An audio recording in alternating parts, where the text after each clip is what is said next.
yesaje yasanga twiteguye yasanga turi maso igihe cyose yagarukamo se twaba twiteguye mbese mugenzi twavuga tuti ubu turiteguye mbese aho umwami azasanga wowe nanjye tukimutegereje mbese nazumuse kutambitse akaduhamagara umuntu akabazwa icyoya. Bavandimwe bakundwa, tubaramukije mu izina rya Yesu. Abaturikize twabaramutse mu izina rya Yesu. Tugeze mu mwanya tugiye kwigana ijambo ry'Imana. Twayikomukire ako kwega hamwe ikigambo cya Ruhanga. Mugezwaho n'abagorozi. Ikigambo cya Ruhanga mu kibwaho na binesho b'abagorozi. Babwiriza ubutumwa bwiza bw'ivugurura n'ubugorozi. Abari kuburengire ndunge yo kugarura busiyano. Mukaba muri kumwe na KAYIHURA Laban. Hamkwatanise na Gadi hategeka. Murakoze cyane, reka noneho twigane ijambo.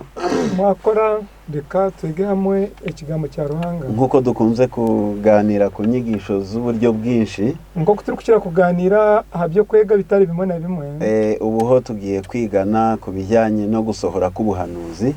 Zishaho tubaza kwega hamwe ibirukoreka okushohora ko bunabi. Ubuhanuzi bwavuzwe na Yesu n'abahanuzi buragenda busohora mu mpande zose. Ubunabi abo Yesu yagambire hamwe n'abana babandi buriyo nibuhikirira.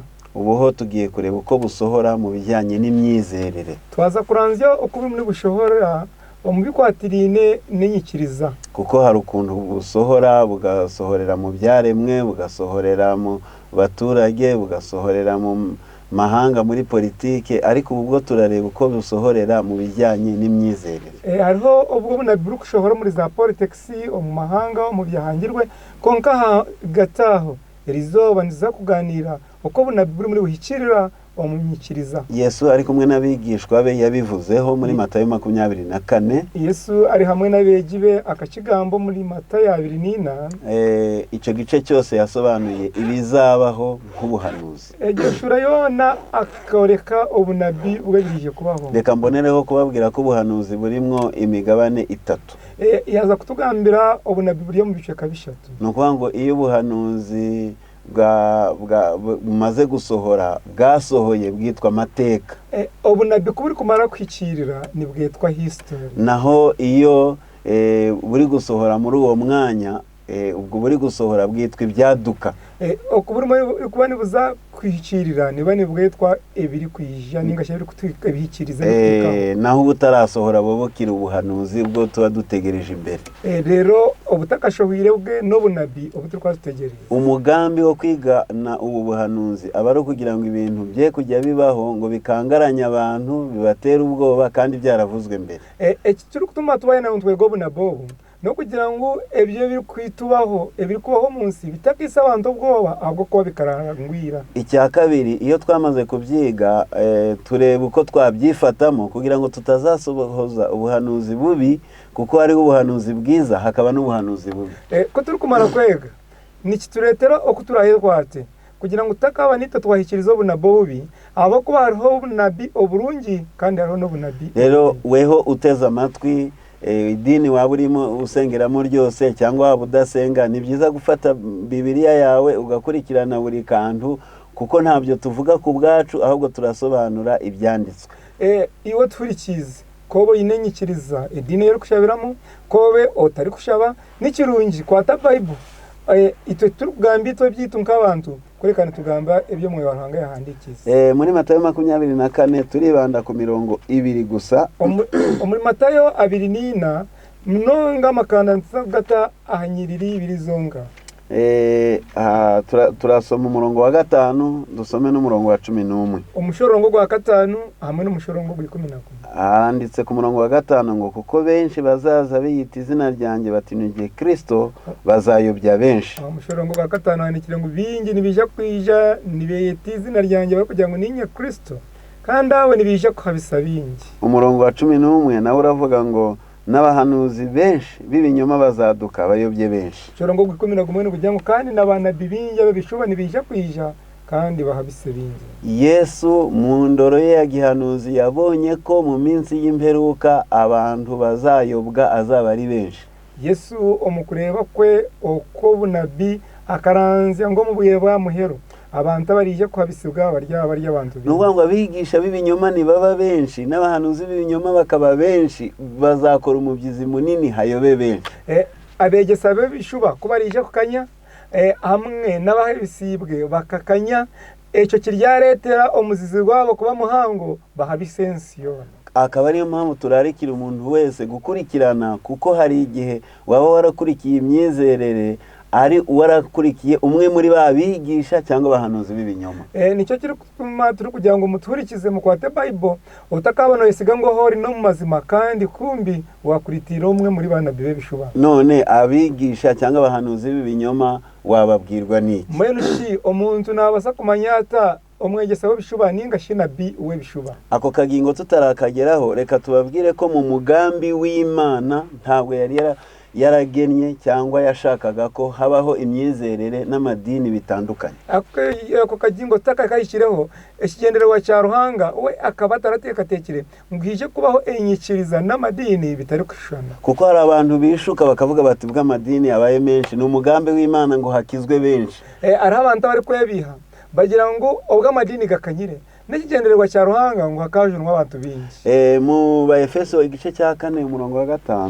Mu Efeso eshura ne yakana umushororo ngo wa 5. Reka turebe icyo ijambo ry'Imana ritubwira kuri iyo ngingo. Reka turebe icyo kigambo cya ruhanga kiri kutugambira haranditse ngo hariho umwami umwe no kwizera kumwe n'umubatizo umwe. Hariho umukamo umwe okwikiriza kumwe no kubatizibwa kumwe. Hariho Imana imwe niyo data wa twese udusumba twese uri hagati yacu kandi turimo twese. Hariho ruhango umwe uri kutukira twena uri hagati yitu twena kandi uri kutukira twena. Uwo mwami umwe ni Yesu. Kwizera kwagombaga kuba kumwe, umubatizo ukaba umwe kuko n'Imana nimwe n'ijuru naryo tuzajyamo ni rimwe. Ubwo mukamo umwe ni Yesu kandi kubatizibwa nako kugushimire kuba ni kuba kumwe n'inyikirize kabemwe ahabwa kubiguru ni rimwe niryo turije kuzamo. Ariko ibingibi ntawe nakwirirwa mbibaza, namwe murabona ko ntabwo ubungubu kwizera ari kumwe, umubatizo sumwe, ibyiringiro si bimwe.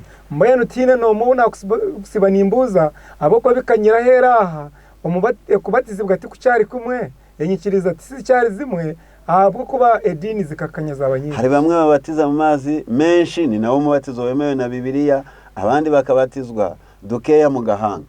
Ariho abari kubatizibwa mu mizi mingi kwibika aho kwa niyo mbatiza Bible iri kwikiriza konkaro n'abandi bari kushuka habuso. Abandi bakabatizwa mu muriro, abandi ni barabisibwa mu muriro, abandi bagakubitwa inkoni, abandi ni babatera inkoni. Hano ntago byari umugambi w'Imana ko abantu bagira imibatizo myinshi. Kikaba kitari kigendererwa cya ruhanga ngo abantu bagire embatiza eziri kosha. Ariko ubwo buhanuzi kubera ko ari ngombwa ngo busohore konkabo kugira ngo bunabo bwarangirwe bitekwa kwikira. Abantu benshi bazizanira inyigisho zihuje n'irari ryabo. Abindi bijya kwekanyisa begesa abari kubugana no kwetenga kwabo. Noneho umugambi w'Imana uburizwamo no kuba abantu bishakira inyigisho zihuje n'irari ryabo. Rero ikigendererwa cy'enyegesa ya ruhanga yaburiramo abo ko abantu nibetengo kwegesa kuri kubugana no kwetenga kwabo. Muvandimwe rero mukundwa, byaba ari ishyano uramutse utanze igihe cyawe n'imbaraga zawe ariko warakurikiye umwigisha n'umuhanuzi w'ibinyoma. Abaturikiza bakundwa ni babiri yihano okuba wahireyo bwire bwawe okahayo esente zawe kongoka kuratira nabi we bishuba. Ntabwo umuhanuzi w'ibinyoma bizaba byanditse mu gahanga ngo no w'ibinyoma. Kandi nabi we bishuba ubwetorije kumurangiza abusobwe ngo rero shomemu otogu ni nabi we bishuba. Hari nakandi nagira ngo mbarangire ku mutego. Ariho nakandi akari kubasa kutuhaburaho akari kubasa kuba kari mutego. Abantu benshi iyo babonye idini imyizerere abigisha baje vuba bahita bavuga ngo babaje ngo baradutse ngo nabahanuzi b'ibinyoma. Abantu bingi kuba ari kuranzya enyikiriza ningasha dini nkabizere bushaba ari kwegesa batari baburijo bagira ngo ngo abambani bo barangirwe ngwira ngo batugambe ngo abane bo bana bibe. Hari igihe nabo bamaze iminsi nabo babaraba ibinyoma. Aro no bwire ubwo bomba bamaze urubwire nabo bakaba barya babishuba impamvu eshunga nuko igihe Yesu yahanuraga abigisha b'ibinyoma abo Yesu yabenarangirira ngo haryije abana bibe bishuba akahanura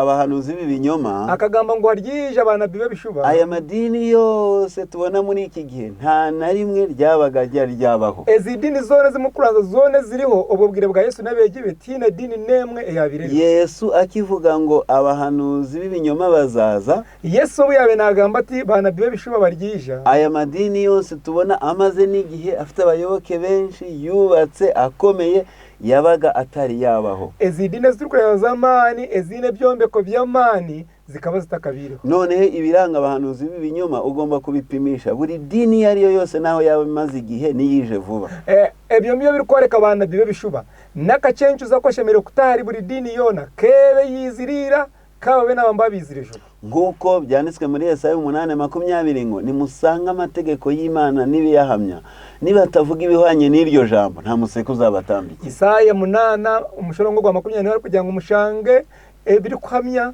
mu bintu byo mwayihanuzaho babatagamira kuko kigambe cyo kiri umusheke tuguri bajuguti none niba umuhanuzi w'ibinyoma bitaza by'umwanditse mu maso utarebera ku myaka maze nta kurebera ku bayoboka afite ahubwo hari ibyo tusabwa kureberaho byanditse muri Bibiliya ari nabyo tugiye kureberaho nabyo bishoboka ko bataka basa kumureba amisho ninga bitari kumuhandikwaho no basa kumumanyota rero nicyo twaza kurebera Bibuli ekatwerekana biwe bishuba icyambere icyo kubanza umuhanuzi w'ibinyoma ikimuranga ekiri kwerekana biwe bishuba icyo kubanza nugushakire inyungu mu bizera no kwikungahaza mu mutungo w'abizera no kurondera amagobo mu bikiriza hamwe no kwegigahaza umusente ezabikiriza ibyo turabisoma muri Ezekiel 34 umurongo wa mbere kugeza wa 4 twihuta Ezekiel 3 umurongo go kubanza okisagwa kana havuga ngo iki muri iryo jambo aho natugambira ngo enki ahabigambira Ezekiel 34 umurongo wa mbere nuko ijambo ry'Uwiteka rinzaho riti ikigambo cyarwanga cyanyijeho kiti mwana w'umuntu uhanura ibyerekeye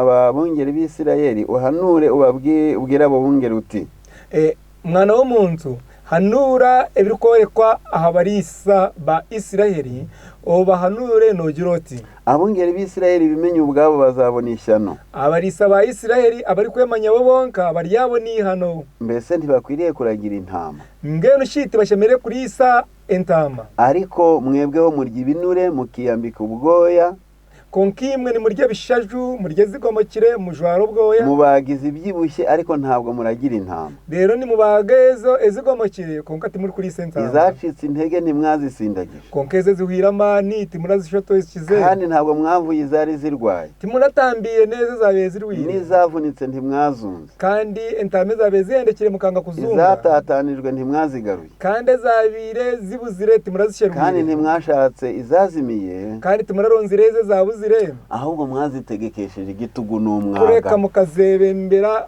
no kuhata hamwe n'umwaga aya ni amagambo akomeye yarebaga Isirayeli y'umubiri na Isirayeli y'iby'umwuka ya none ibigambo bigumire no byabene bikwatari Isirayeli yo mubiri konkana Isirayeli yitege yo moyo nibitwataho iri jambo reka turihuze n'iryo muri Petero kugira ngo abantu batavuga ngo nibyo mwisezerano rya kera gusa reka ikigambe cyane kirweki tukibuganitse n'icyo mu ndaganense cya Petero abo ko hari abantu bari kukira kugira ngo ndagane yirekarugaho ngwitwe turya bendaganense urwa kabiri rwa Petero baro ya kabiri ya Petero ni igice cya kabiri umurongo wa 3 neshuri biro mushorongo no gwa kashatu handitse aya magambo akurikira ahandikirwe ibigambe kandi irari ryabo rizabatera gushaka indamu kuri mwe kandi okwetenga kwabo kuryabaretera okusherura amagoba harimwe bababwiye amagambo y'amahimbano bari kubagambira ibigambo bye bishuba ariko iteka baciriho herekera ntirizatinda konko muheru ogo waragirirwe kurubwira guryayiki no kurimbuka kwabo ntiguhunikira kandi kuherekera kwabo tikuricererwa aha bari kuvuga kubigisha b'ibinyoma aha ni begamba ryabo begesa bishuba Ezekiel yavugaga kubungeri gito kandi ogwe Ezekiel we yanagamba abarisa ninga shiba pastor ibyo nibi ni kimwe mu biranga abigisha b'ibinyoma. Ebyo nibyo bimwe ebiri kutwereka abanabi. Hano bavuze amagambo abiri ariko rimwe turarigarukaho nyuma. Bagambe ibigambo bibiri hano konka ikigambo kimwe tuza kukigarukaho. Gushaka inyungu mu bantu. Okuronda amagoba mu bantu. Amagambo bakayagurisha. Ibigambo byabo bakabishubura. Amasengesho bakayagurisha. Okushaba kwabo bakakushubura. Gukiza abarwayi bakabigurisha. Baba ni bashabira abarwire bashabase. Maze babandi babakene babandi bindushi. Rera boro nenduhi.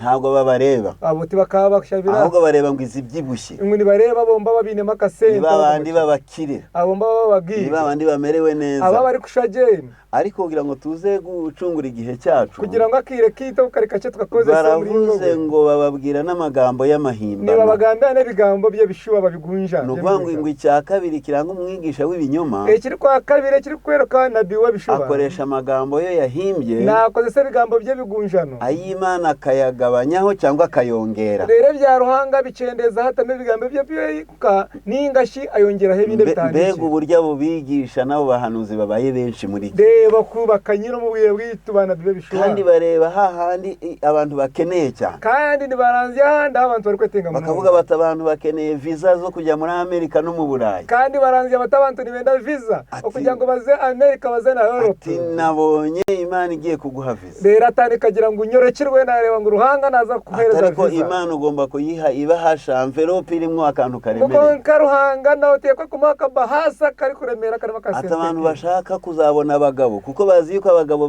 baragumye muri iki gihe abo kugira ngo bunabwikirira abashija baba biceka bagira ngo bari kwenda kubona abashija ndabona Imana igiye kuguha umugabo ariko zana amafaranga kirwe ngo ruhanga naza kwereza umushija konkagira ko watobo bahasa bazi yuko bwabuhanuzi bw'indwara nyinshi bwaje ari bwinshi kandi Satana azateza abantu indwara batabashaka gukira indwara muzana amafaranga tubasenge rero niba amanyango bunabi bwa ruhanga muri wikirira indwara zibire nyingi zaburirwe mu bazi rero bagira ngo imwe bari kwenda gukira indwara mutemu akasente kinje mu bahasa mwishe tubashabira ariko bakundwa bavandimwe basoma Bibiliya konka bine tata abari kundwa kandi abari kushoma ba Biblia ni hehe umuhanuzi yakijije umuntu amusengeye amukije indwara akamuha amafaranga ninka mu Biblia ari kutugambira waratambire nabi waruhanga katambira umuntu aza kamushabise ahubwo ni musoma mu rwa kabiri rw'abami Elisa amaze gukiza Namani yamuhaye amafaranga amuha amaturo arayanga konka washabo mu kitabo cya kabiri cy'abagabo 5 Elisa kwiyamazire kutambira Namani yarete bihembo ne sente Elisa yamujya ngo nikikafuhe Elisa aramubwira ati ntabwo ari igihe cyo kwakira inka n'ihene n'intama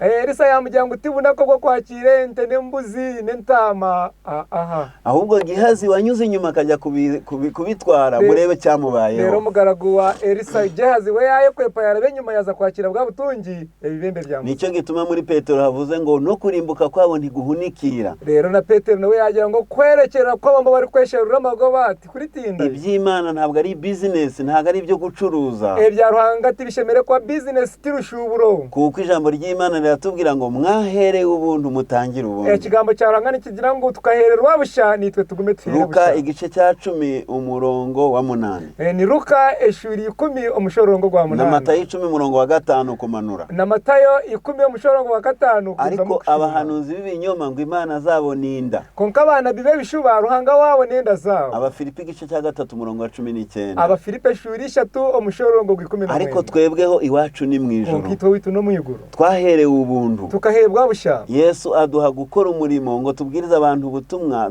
dusabire n'abarwayi tubafashe ariko tubikoreye ubuntu Yesu akatuhereza umurimo gwe ngo tugukore tuhera batari kwebasa tushabira abarwire tukaherwa busha nitwe tugume tuhera ubuntu ariko icyo ni igikomeye cyane kiranga abigisha b'ibinyoma konka bana bibe bishuba barengeserize ibyo nibyo biri kubore ubwo nari mvugiye rimwe utuntu tubiri ubwo yagambya umurundi gumwe utuntu tubiri nicyo cyambere cyo gushakamwe abantu inyungu ecyo cyo kubanza cyo kurondamo abantu amagoba ariko no kugabanya ku by'Imana yavuze bakavuga amagambo y'amahimbano amwe no kucendeza by'uruhanga yagambire rero bakayeteramo ibigunjano byabo ibyo murabisanga mu gutegeka kwa 2:12 Imana ibibuzanya kitabo cy'abiragiro 12 ogwashatu n'ibiri ruhanga kawe yazibire bana bibe okukorese ibyo by'ibishuba Imana yabibujizanije ite ruhanga shimwe nu akabizibira 12:32 icyo mbategeka cyose mujye mucyitondera mucyumvira ikindi kubaragira cyona mucyorobere kandi mucyurire ntimukacyongereho ntimukakigabanyeho mutariyongeraho ninga ngumucendezeho ibyo murabisoma no mu migani 30:5 n'uwa 6 ibyo nimuza kubishabona mu kitabo cy'Emfumu 36 haratubwiye ngo ijambo ry'Imana ntukagire icyo ryongeraho n'icyo rigabanyaho kugira ngo itagucyaho ugasanga uri umunyabinyoma cyangwa kigambo cya ruhango takaje cyongeraho ninga kiwacendezaho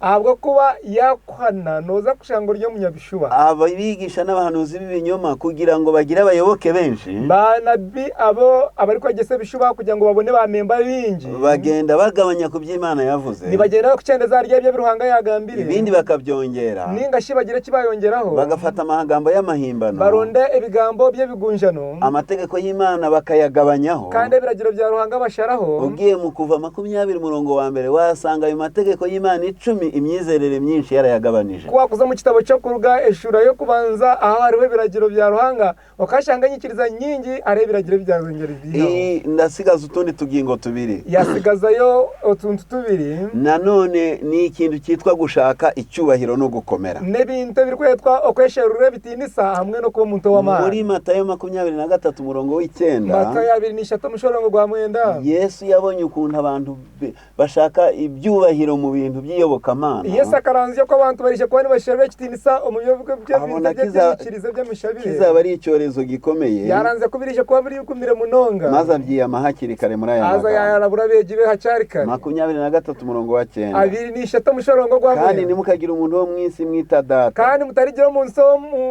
munsi mwita tatitwe ari umwe ari uwo mwijuru abo ko tatitwe no mwogo mwijuru kandi nimuzitwa bakuru mutaryetwa bafaza ninga bakuru ko mukuru wanyu ari umwe ari Kristo abo ko mukuru witu no mwe ni Kristo Satani yanyuriye muri iki kintu gikomeye cyane Satani karabyo muri kintu kigumire munonga kwishakira ibyubahiro no gukomera okwerondera bitindisa hamwe no kuguma Yesu aje muri iyi si yaduhaye urugero rwiza Yesu buyaye ari yo munsege akatubere cyo kurebero kirungi yicisha bugufi akabana yekehesa ndetse muramubona ari koza n'ibirenge by'abigishwa be ni mu muranzi ariko nabise bigeriye by'abegiye ajya mu bakene yazo mu boro ngo niwe tugomba gufataho urugero niwe turi kubasa kureba ngo cyo kurebero ariko reba muri iki gihe banyakubahwa mu by'iyobokamana konka reba mu nako ubwitu abe bitindisa mu bwa no kugera mu ofisi ye ari ibintu bigoye cyane wanoza mu ofisi nyingi z'abembezi b'amadini abantu bishakiye ibyubahiro bakora inzego zikomeye cyane mu abantu bakesherure bitindisa haza bataha amatembezo gamani umuvyo bwo kushaka ariko Yesu we yaravuze ngo ushaka kuba mukuru azahinduka umugaragu w'abandi konka Yesu we yajya ngo arahinde kuba mukuru muri imwe aguma bamuhuku w'abandi ibyubahiro biremewe mu bijyanye n'ubutegetsi bwa leta bitindisa byikirizibwe umubikwatirine nebyo bwembezi bwa yaravuze ngo abami n'abategetsi tububahe akatugira ngo abakutiyebwe kitindisa mu byo bukama bwensi tubahe ariko mu bintu by'iyobokamana Yesu aravuze ati ntimukagire umuntu mwita so mu by'iyobokamana konka mu byo bwa ruhanga apana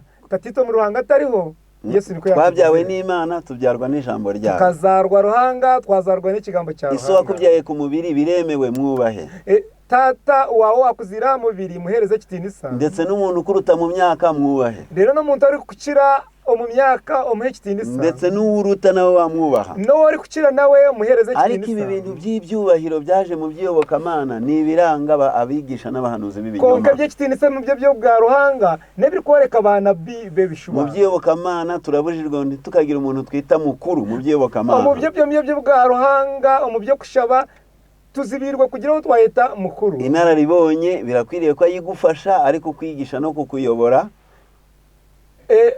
okugira kiyakukizaho omubyo kuranzya hare ningashe byo bumanyi necamani konke byo kwebembera ariko icyo nacyo ni ikiranga abigisha n'abahanuzi b'ibinyoma kwishakira ibyubahiro no gukomera mu by'iyobokamana ukwesherure bitinisa amwe no kuba wamani umubye bwa ruhanga nibitwereka abana kandi binajyanye na yangingo tuvuyeho kandi bikwatirine n'akashonga karakutwarugaho kuko abantu bagenda barutanwa muri bya byubahiro no gukomera mu by'idini uko abantu bakugenda bakirizana umubye byo bitinisa mu byo byanyikirize mu by'idini niko n'ibihembo babona bigenda biri kurutanwa nesente zibari kwebwa ngo niko ziri kukirashirana ibyo byose ntago bijyanye n'ubushake bw'Imana ibyo byona tibigendine no kukunda kwa Ruhanga. mwabisoma no muri Zekariya 11 umurongo wa 4. Ubu nitubasa no kubishoma muri Zekariya 11 mushorongo gwa 4. Abamaze kugera muri ibyo byubahiro bagenda babyirata. Abahirize kwiko mu bitinisa ngo byone bagenda nibepaka. Byanditse ngo iki rero, reka tubirebe muri Zekariya 11 umurongo wa 4 haranditse ngo Zekariya 11 ko kubanza.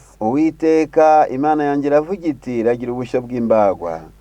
Zekariya 11 ko kubanza nagira ngo Mukama yagira ngo risa ezo kubagwa. Bene zo nibo bazibaga bakibwira ko nta bicumuro bafite. Kandi bakamabazo nibo bari kuzita bakazibaga haza bo batekateka ngo tibari Kandi kushobya. abazitunda bakavuga bati Uwiteka ashimwe ko mbaye umukire. Kandi abo bari kuziguza nibashemererwa bagira ngo Mukama simwe abo ko mbira umugiga. Kandi abashumba bazo ntibazibabariye. Kandi abarisa bazo tibarazisasire. Urumva yuko uko gukomera bagenda babyirata. Niwo hurira abwo ko kuguma nibagenda nibabyepaka. Ariko ukurikije gahunda y'intumwa n'abahanuzi, Konka uwagendera musinge gw'intumwa n'abanabi. kuko umugambi w'ubugorozi ni ugusubiza itorero ku kibanza cy'intumwa. Ikigenderwa cy'ubugorozi no kwate kanisa ekagaruka amusinge uko bizeraga, uko bakoraga, uko bicishaga bugufi, uko babeni bikiriza, uko babeni bekehesa, uko bitandukanyaga n'iby'isi, uko babeni betanisa n'ebyensi, uko bakoreraga abandi, uko babeni bahwera abandi, uko bagiraga impuhwe zo gufasha abandi, uko babeni bagira imbabazi zo kwera abandi, twubatse ku rufatiro rw'intumwa n'abahanuzi. bombekirwe ahamusingirwe intumwa n'abanabi. Abefeso 2:20. Abefeso 2 umushoro wa 20. Rero uku kugukomera no kwishyira hejuru, uku kuguma hamwe no kweteka higuru, bimaze kugeza imyizerere kure cyane. biherize kwisya enyikiriza hari munonga. Ingingo iheruka Kandi shonga yituruza kuhendereraho ni ugupimira ubukristo ku mafaranga. Cheberero bukristayo ahasenti.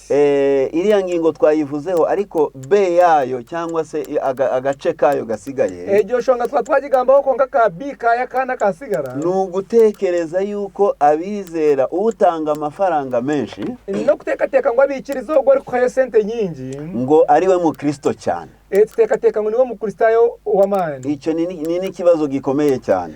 Icyo nekizibu cy'amani. Bituma bigisha ibinyoma babwira abantu ko ugomba kuguza Imana ikazakwishyura. Ni kiretera abantu okwegesa bishobora kugira ngo uguza ruhangaza nawe naje byamaze guteramwe abantu igitekerezo cy'uko burya Imana ari Imana irya ruswa.